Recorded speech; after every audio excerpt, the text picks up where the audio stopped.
지난주 음성군에서 확진 판정을 받은 일가족 중 40대 여성은 동네 의원을 2차례 방문을 했습니다.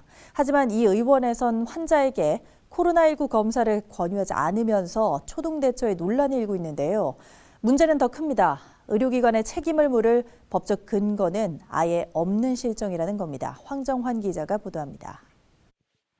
충북 28번째 확진자는 음성군 대소면에서 거주하는 46살 A씨입니다. A씨는 지난 13일 진천 성모병원 선별진료소를 찾아 이튿날 확진 판정을 받았습니다. 문제는 A씨가 지난 5일과 10일 발열과 기침 등의 증상이 있어 의원을 2차례 찾았는데 이곳에선 코로나19 검사 권유가 없었다는 겁니다.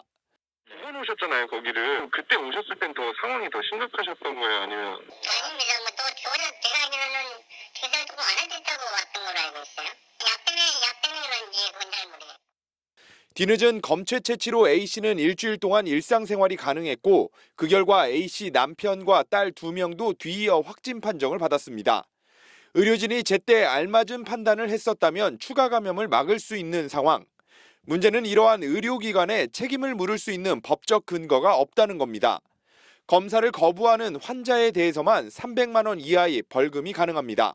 음성에서 나타난 경우 같은 경우에는 분명하게 증상이 있었거든요. 그분이 다른 데 가서 병원에 가서 진료를 받은 적도 있고 또 자기 상태를 분명히 얘기를 했음에도 단순 감기 환자로 이렇게 하면서 결국 보건당국도 의료기관의 초동 대처 미흡을 인정했지만 조치를 취한 건 적극 검사를 권유하는 행정지도가 전부였습니다. 하지만 이마저도 효율성이 없다는 게 현장의 목소리입니다.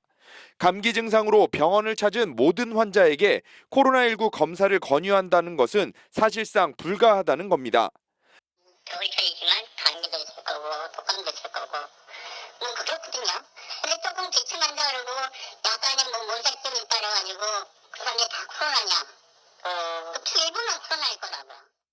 보건당국의 방역망에서 벗어나는 확진자는 속출하고 있지만 코로나19 검사 권고조차 제대로 이뤄지지 않고 있는 상황.